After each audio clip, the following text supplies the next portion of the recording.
안녕하십니까. 부동산 드리머 류병대입니다. 경공매에 관심을 가지고 입찰하려는 이유는 최저가 낙찰, 최고의 수익을 내려는 것입니다. 예의치 못한 임차보증금 인수, 당해세, 선배당으로 인한 손실 없이 목적 달성을 위해서는 권리 분석을 잘 해야 합니다.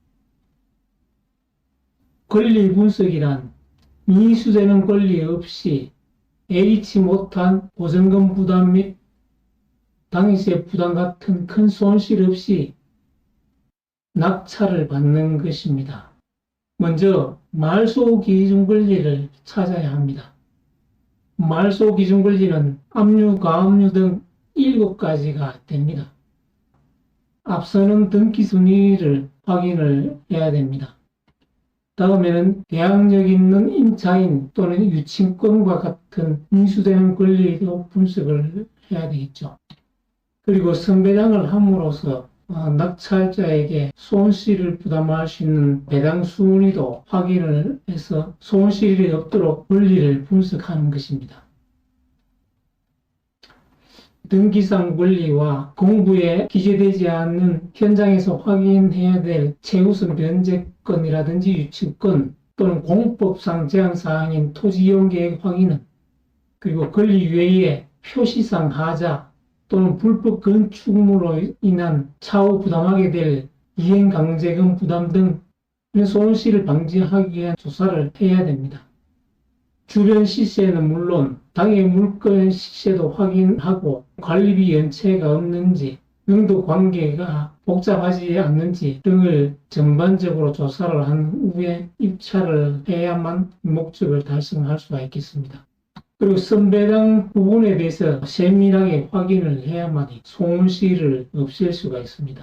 배당 순위는 0순위로 비용이 우선으로 됩니다. 1순위로서는 최우선 소액 보증금, 그리고 최종 사무월분 임금, 3년간 퇴직금 등이 1순위에 해당되고, 복병이라고 할 수 있는 당해세가 있습니다. 그리고 3순위로는 교부 청구된 법정기일이 빠른 조세가 있습니다. 그 다음으로 말소 기준 권리에 해당되는 등록한 시간 순위로서 배당을 받게 됩니다. 그 이후에는 모든 것이 말소가 되기 때문에 큰 부담이 없을 것 같습니다.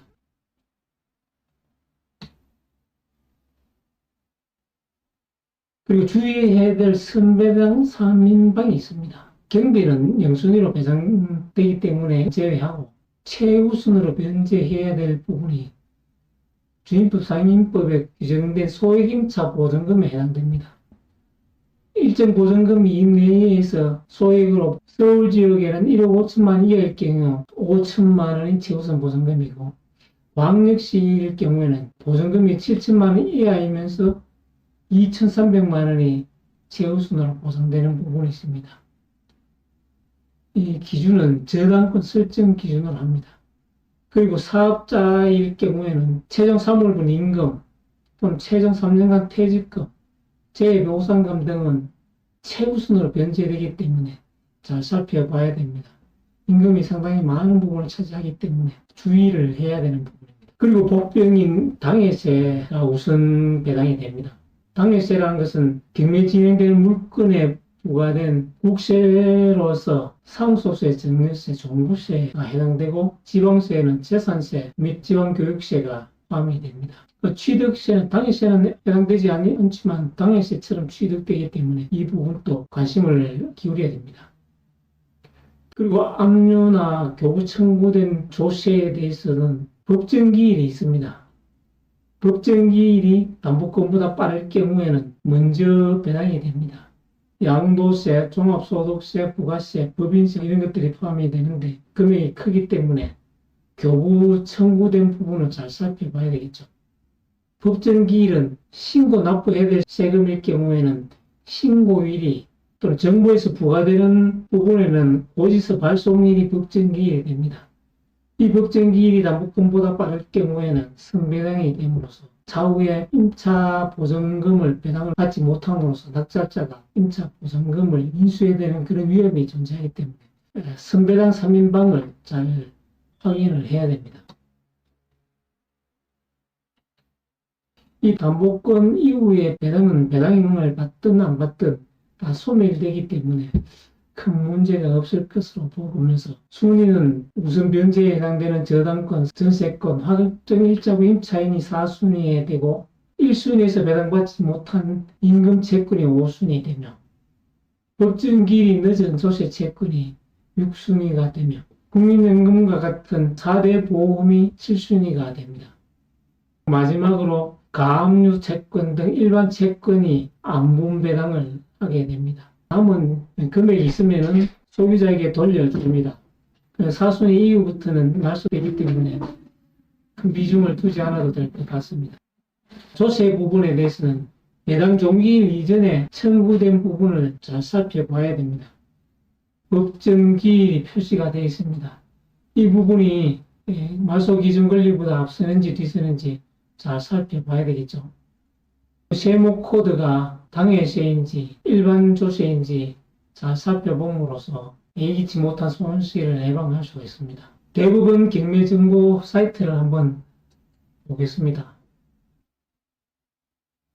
이 경매 물건을 찾아보면은 해당되는 법원을 찾고 기일 입찰 그 용도를 선택한 이후에 검색을 하면은 경매되는 물건들이 나타납니다. 이 물건들을 살펴보면서 나에 맞는 물건을 선정을 하면 되겠죠. 이 물건을 보면은 감정 가액, 최전 매각 가격이 나타나고 배당 요구 종기일 이후에 배당 요청을 하면은 배당이 되지 않습니다. 한번 유찰되었고요. 감정평가 요약표도 참고로 다 주셔야 될 것 같습니다. 인근에 대한 매각된 통계를 보면은 거의 90%의 매각이 되었네요. 최저 매각 가격이 감정 가격의 70% 수준이 되니까 이보다는 높게 매각이 되겠죠. 매각 물건 명세를 살펴봐야 됩니다. 말소 기준 권리가 19년 8월 26일 압류 물건이네요. 배당 종기는 11월 19일로 되어 있고 임차인이 강제경매를 신청을 했습니다. 임차권 등기까지 했습니다. 임차보증금을 반환받지 못하니까 임차권 등기를 하고 타지역으로 전입을 한 것 같네요.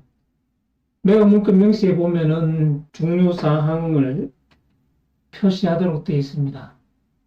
임차인이 배당받지 못할 경우에는 인수됨을 주의하라고 되어 있습니다. 6월 4일에 임차권 등기를 했네요. 청구 금액은 1억 9,181만 5천이네요.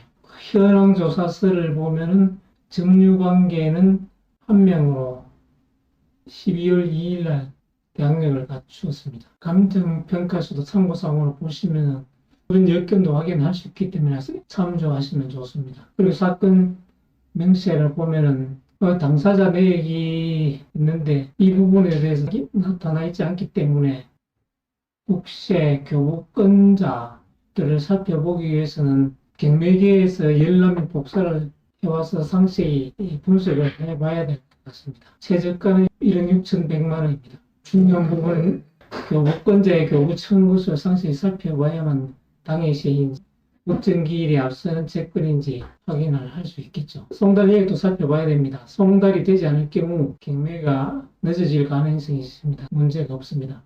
경매에서는 매각 물건 명세서를 살펴보면서 선택을 하고 공보도 확인하고 현장 확인도 해야 됩니다. 공보에 나타나지 않는 권리를 확인해 봐야 됩니다. 최우선에 해당되는 임차가 있는지 또 유치권, 법정지상권이 있는지 주변 시세에 있는 것들을 현장으로서 확인해야만 놓치는 권리가 없습니다. 공매 부분에 대해서 살펴보겠습니다. 옹비드에서 부동산 물건을 검색을 하면 되겠죠. 매각을 클릭을 하고 아파트, 소재지, 대구를 신청을 하고 검색을 해보겠습니다. 물건이 나타나고 있습니다. 이런 부분을 상세히 확인을 하면서 권리 분석을 해야 됩니다. 공구상, 그리고 공매물권 명세, 현장 확인 마찬가지로 다 해야 되겠죠. 남구 봉덕동에 있는 실전 건물인 그 아파트네요. 국민주택 규모 아파트고 감정가액은 2억 1천만 원이었습니다. 위임 기간이 남대구 세무서로 되어 있습니다. 관할 구역이니까 당해세 또는 법정기일에 앞서는 조세가 있는지 확인을 해야 될 부분입니다. 현재 최저가는 2억 800만 원이 되네요. 물권 명세를 살펴보고 압류재산 정보를 보면은 임차권이 있네요. 전입일이 2002년도 대학력을 확대했고 확정일자는 1년 뒤에 2003년에 했습니다. 남대구 세무서에서 공매를 의뢰를 했는데 압류 날짜는 다서구청에서 했습니다. 임차인보다는 늦네요. 따라서 압류 물건 이후에는 다 소멸이 되겠죠. 그리고 배당 요구 사항을 살펴보면은 임차인도 배당 요구를 했습니다.